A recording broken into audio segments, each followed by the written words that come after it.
In this video today, we're going to be discussing what you actually need as a weekly income to be considered part of the upper class, the middle class, and then the lower class. What is income? Well, income can come from various different sources, but at the end of the day, it's money coming into you from different places. It might be that you have a job, and so your income is your salary that comes to you every week. You might be wondering, Edwena, tell me, what is the median household income in Australia? And I can tell you exactly what that is. We've got that from the Australian Bureau of Statistics, and we've got it for the 2020 to 2021 financial year. Thanks to them, they've actually told us that the median household income is actually $1,770 a week. So now I know you're thinking, Edwena, which state actually has the highest median household income? And I think this comes as no surprise that those federal politicians over in Canberra and the ACT pay themselves a lot of money. So in Canberra, they actually have the highest household weekly income coming in at $2,364 a week. So if Canberra has the highest median income, or the ACT has the highest median income a week for a household, which state has the lowest? Well, you might be wondering this, and perhaps you're thinking, maybe it's WA. No, couldn't be them. Maybe it's the Northern Territory. Actually, no, it's not them either. It's actually Tasmania. Tasmania has the lowest household weekly income at $1,402 a week. Are you surprised by this? I'd love to actually know. Let me know in the comments below. So let's break this down a little bit further, because we want to actually understand where you are in all of this. Are you part of the upper class? Are you part of the middle class? Are you part of the lower class? So let's quickly just cover where is it that most Australians actually get their income from, and I can tell you this information. Most Australians actually get their income from their employer, and that's 56.4% of the population actually just get it from a job.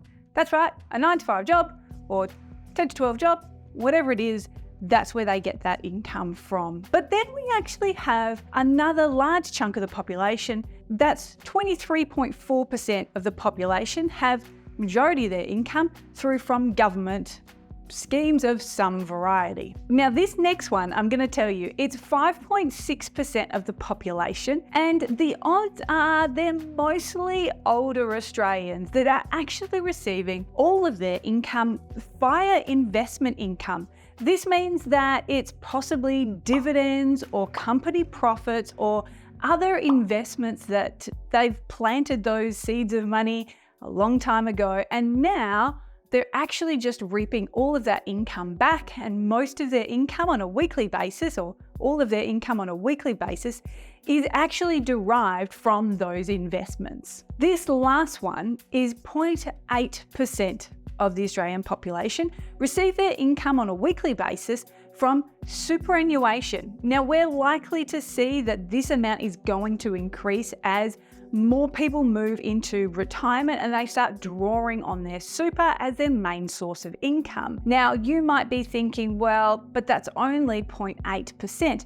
Yes, but in one of our other videos, we've already spoken about the wealth transfer that is going to be happening and has already started to happen here in Australia. And that is trillions of dollars of income and net worth and funds, money, that's actually going to be transferring from one generation to the next. Now, superannuation does become part of that wealth transfer, because when somebody passes away before they've actually used all their super, I know it's a bit of a morbid topic, but if they do, it then actually passes to the next person. So it does form part of that wealth transfer. But at the moment, there is 0.8% of the population that receive their weekly income from superannuation. And here's where you're saying, Edwena, that doesn't add up to 100%.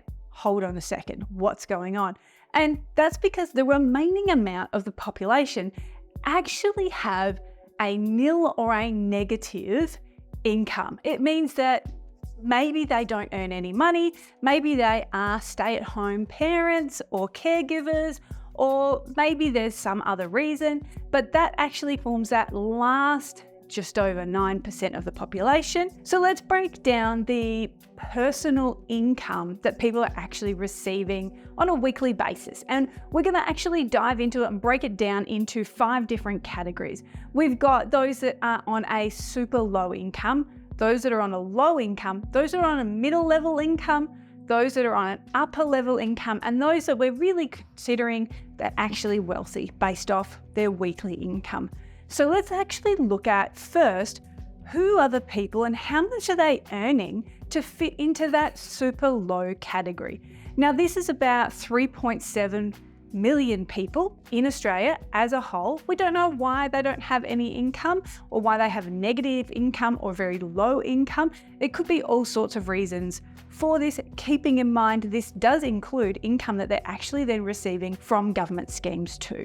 So this first portion of people that are part of the super low class, they're that bottom 20% of the population. They are receiving anywhere from absolutely nothing through to $299 a week. Now, these people, if you fit into this category, it means that you have enough maybe to scrape by, but it perhaps means that you personally don't earn very much income, but there may be somebody else in your household that actually is. Let's keep in mind this is individual, personal weekly incomes, not household incomes. So next we have those that are low income people that are receiving a low amount of money per week. A lot of these people, they fit into being able to earn per week themselves as an individual, $300 all the way through to $499. Again, I don't know why, but they might actually just be teenagers that have gotten their first job. You don't know, we don't know, we're just looking at the data. Next up, we have the middle. Right here in the middle, or the median weekly income that a person, an individual, is actually receiving. This is where, when we're looking at the population as a whole, we're looking at the median, not the average, but the median. And so this is right in the middle. These people earn the absolute average of everybody across the country, from those that are wealthy all the way through to those that don't earn anything at all. And these people are earning anywhere from $500 through to $999 a week. Now, here's where you might be thinking, well, hold on, Edwena, that doesn't really sound like very much money. How does somebody survive on less than $1,000 a week? Let's keep in mind again, this is individual people. So next up, we have the upper class of people and what they actually receive as their weekly income. These people, again, it is roughly about 20% of the population. They receive between $1,000 and $1,699 per week. Is this where you are, or are you perhaps actually wealthy? Are you part of perhaps what is considered wealthy Australia? You might not feel like it, but actually the reality is when we look at the entire population, it actually may be that you're one of these people. So let's look at the wealthy. Who are really the wealthy class in terms of weekly income received on a personal level here in Australia? And it really is anybody that receives anywhere from more than $1,700 a week in income. Is this how much you're actually earning as your weekly salary? If you're earning $1,700 or more, it could be anyway up to $15,000 or more. I'm not sure, but if you are earning more than $1,700 a week as your individual income, then you are considered a wealthy Australian. Congratulations, you are a wealthy Australian. It also means that because what I do is I help people actually purchase properties, it also means that this final 20% of the population that is considered wealthy, these are the people that ultimately banks are actually lending money to. It's this portion of the population as individuals that have enough money at an individual level to be able to secure finance. But if you're combined and you perhaps are part of a bigger household, then again, it's a different story. This is where working with a professional is really important. Now, I want to actually give you a few tips. If you are working at any of these levels, it really doesn't matter what your income level is per week outside of those that earn absolutely nothing. I will say one of the things that you can do that will actually help you to enjoy life that little bit better and perhaps be less stressed about money is putting aside a small portion of money to keep as an emergency fund. Now, that amount may vary for everybody, and it may be that all you can do is $500, but if you consistently can keep that $500 there, it does mean that if anything happens, then you have that to use to help you in a situation. And if all you do is put $1 into that account or $5 into the account, or if you're with, say, ING or you're with UpBank, then you can use rounding. So every time you use your card and you spend something for $4.80, it will take 20 cents and it will put 20 cents into that other bank account. And while these things may seem insignificant and small, trust me, they aren't. They pay off, they compound, they build.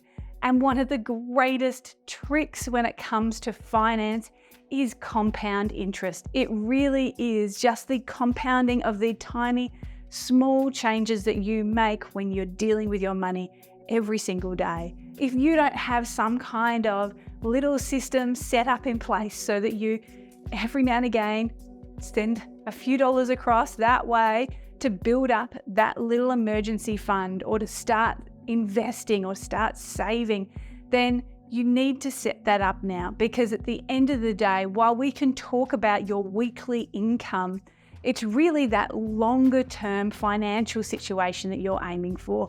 You are looking to actually get to the point where you can retire at any age, you can travel, you can live a life that you're happy with, but it starts now. It starts by actually creating an emergency fund if you don't have an emergency fund. It starts by adding more into your savings. It's by adding more into those investments accounts, while the majority of your income, and as we heard earlier, 56% of the population are getting a wage. It won't be for the rest of your life. So take the opportunity now, while you're receiving a wage, to put some of those funds aside for when your wage finishes and you move to retirement. My name's Edwena Dixon. Thank you very much for watching my channel, and look forward to seeing you next time.